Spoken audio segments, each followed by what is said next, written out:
Yes. They just keep coming in waves. I've lost count of how many I've defeated. Before I realized it, even the sandstorm had stopped. Ah! Here comes another wave! Leave this round to us. I got interrupted earlier, but now I have something to take my anger out on. It's been quite a while since I've seen the Flame Mane in action. I'll leave these to you then. I'll be sure to put on a good show. Let's go!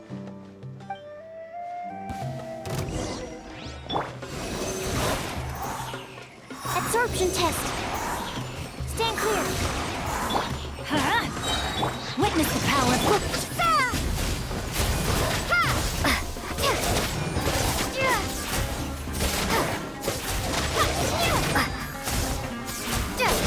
Propagate.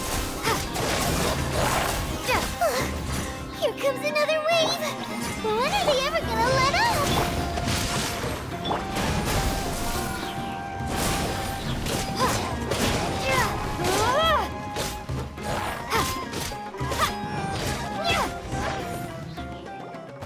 The creatures stopped appearing. Was that the last of them? What we fought just now was probably the aftermath of the sandstorm. So we should be safe for the time being. Well fought, everyone. No injuries, I hope. Huh? Who are you? Ah, my apologies. I haven't had a chance to greet you yet. I had my hands full taking care of the village's elderly and children. I am the chief of Aru village. Everyone usually calls me Uncle Anpu. Sir, I am also originally from the desert, but I have not been back for some time now. May I ask if such sandstorms are common? I can't say they've always been common, but recently the storms have become increasingly severe and frequent. Besides sandstorms, we also occasionally get earthquakes. According to an investigator who stayed in the village a while ago, these unusual natural phenomena are related to the withering of Irminsul. Another effect of Irminsul's withering. So, Irminsul's withering causes withering zones in the forest, and sandstorms and earthquakes here in the desert? Everything in the natural world is inextricably connected to Irminsul. These regional symptoms can indeed be a reflection of Irminsul's present state. Everyone in Aru village needs to take good care of themselves. Speaking of which, why haven't I seen a single village keeper since I got here? Village keeper? Who are they? Village guards like Candace? Does your curiosity know no bounds? Village Keeper is how Aru village refers to mad scholars exiled here by the academia. Most of them are scholars who lost their sanity after a period of training in the Avidia forest. The academia believes that their crazed mutterings may have a negative effect on the psyches of other scholars. So, they're forcibly exiled to the desert. Though if you ask me, it's all a boatload of nonsense. Alas, that's exactly what we've been trying to investigate. One by one, the village keepers have been mysteriously disappearing without a trace. But no one in the village has ever seen them leave. If you're planning to stay around the village for the next few days, I'd appreciate it if you could keep an eye out for them. I've had encounters with those people in the past. I'll see what I can do to help. The Matra are the ones responsible for their exile. Now that you're no longer with them, are you trying to alleviate your guilt and atone for your past sins? I'm fascinated by how you think. Mock me if you will, but if you are guilty, I will eliminate you, regardless of my position or identity. Oh, you're the former General Mahamatra. You must be an expert in these kinds of investigations. Thank you for your help. Is it because you're reminded of Hypatia? Oh, these poor scholars. First they lose their sanity, now this! We need to help get them back home, safe and idea to tag along with Sino? You seem like you really don't trust him. I'll be grateful for the assistance. No doubt you will do a better job than some of my former subordinates. Let's start by finding a spot to share what we know so far.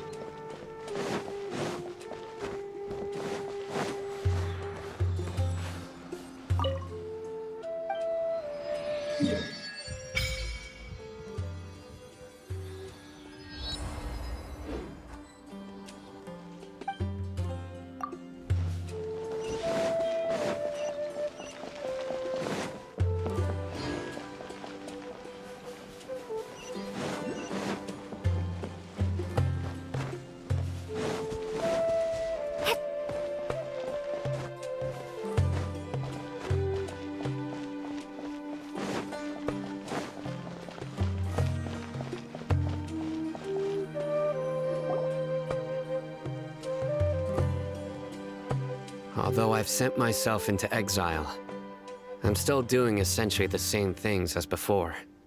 Do you still have any questions for me before we start our investigation?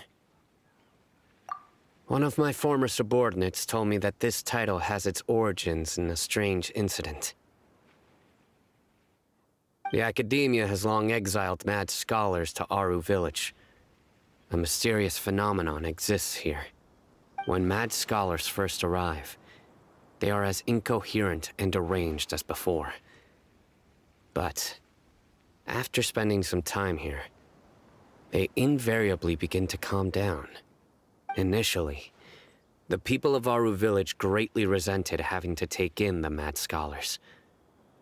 But a strange incident one night changed that. Aru Village was struck by the strongest earthquake in living memory. Seeing buildings on the verge of collapse all around him, the then chief of the village was preparing to take everyone to safety.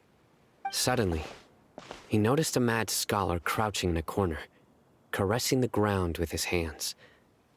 A soft, green light radiated from him, like a divine glow against the backdrop of night.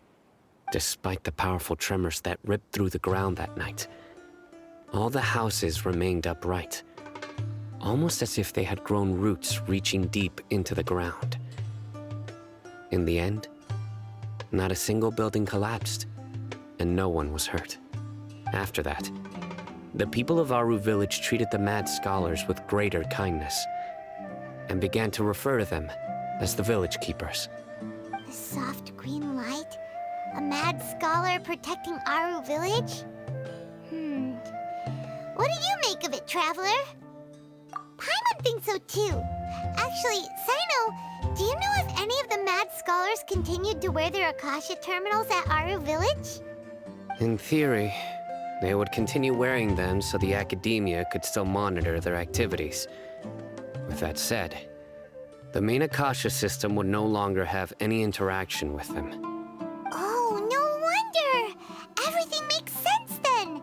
Add in the fact that they calmed down, it was probably Nahida who calmed them. If you are able to draw a conclusion from this one story alone, then it appears you possess much more information than I do. So, what do you make of the story?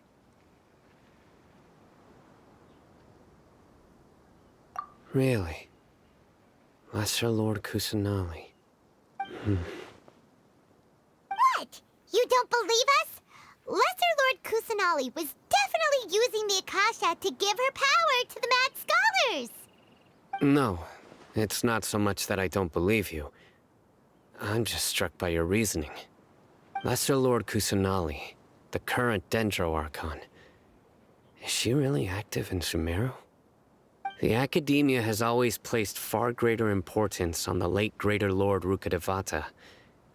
They've more or less ignored Lesser Lord Kusanali, and I've never had any reason to doubt their views. In addition, I've never heard any stories about Lesser Lord Kusanali and her deeds. To me, she might as well have been a god that never existed. No way! Nahida definitely exists! She's a... How should Paimon put it? She's a good Archon who's kind and wise, even if she says weird stuff sometimes. I've spent many years interrogating criminals, so I can easily tell when someone is lying. Good! Then you should know that we're telling the truth. That look in your eyes. I've never seen that from a liar. You two really must have met Lesser Lord Kusanali. How can this be? To think, our Archon has been amongst us this entire time. All right, now it's our turn to put our skills to good use for this investigation. But easier said than done, especially since we don't have any leads. Maybe we can start by knocking on some doors. Excuse me, are you here to help me find my grandpa? Huh? Who are you? By the sounds of it, a resident of this village.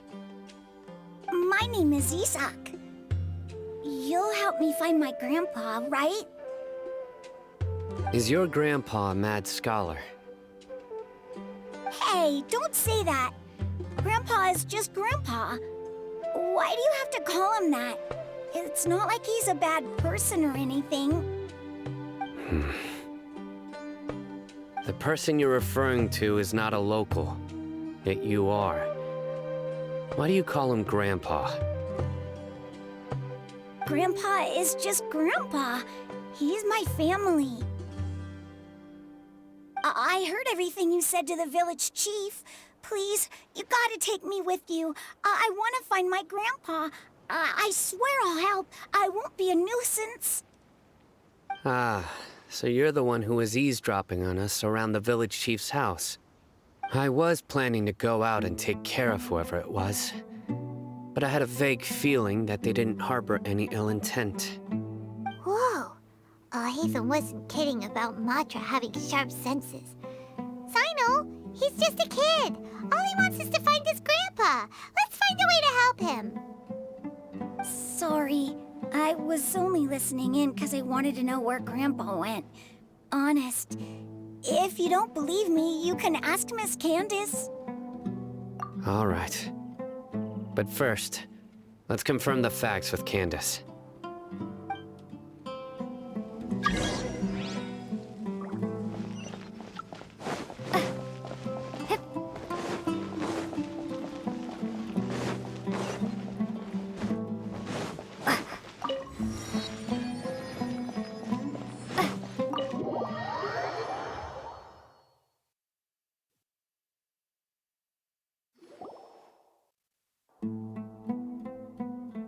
Sino is super vigilant.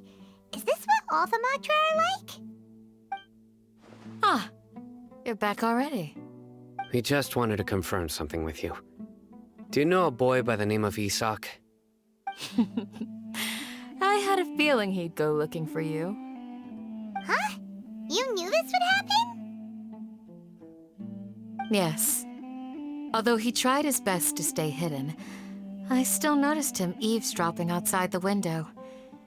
He really wants to get his grandfather back. Isak's parents were both Aramite mercenaries who rarely returned to the village after finding employment in the city. He was raised by his grandfather. Unfortunately, it was only a few years before his grandpa passed away. Isak was still very young at the time, so various families in the village took turns caring for him so he could survive. Later, an elderly mad scholar arrived at the village. Isak thought the scholar bore a striking resemblance to his grandfather, and thus often spied on the man. However, the scholar was unkempt in appearance and incoherent in speech. Although Isak referred to the man as his grandpa, he was afraid and didn't dare to approach him. One summer night, the oft mumbling and bumbling grandpa suddenly calmed down and seemed to become more lucid. He even noticed Isak hiding in the distance. So Grandpa walked up to Isak and patted him on the head. He even took Isak to the entrance of the village, where he patiently taught the boy the names of the stars, and accompanied Isak until he fell asleep. The next morning, Isak woke up and wanted to go find his grandpa again, only to realize his grandpa no longer recognized him. However, even so, Grandpa retained his calm expression. It's said that those who saw the scholar claimed he no longer appeared to be crazy, but appeared to be living in his own world, almost as if he were sleepwalking.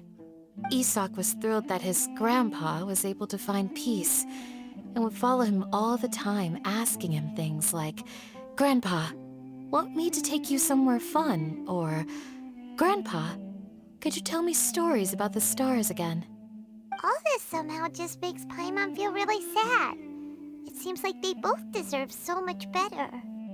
Perhaps. Nearly everyone who lives in the desert has some form of hardship or regret. But even so, we must still continue on with our lives. It's also my reason for fighting. I must continue to protect this land.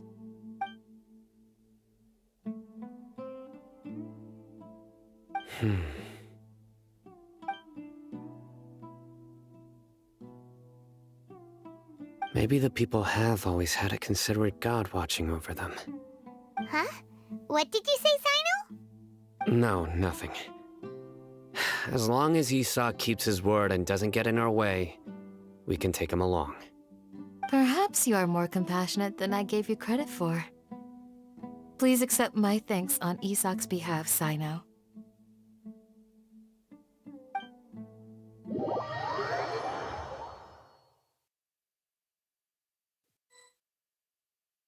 Hey, Isak! Oh, it's you guys! We've cleared everything up. Let's go find your grandpa. Really? Wow! Thank you so much!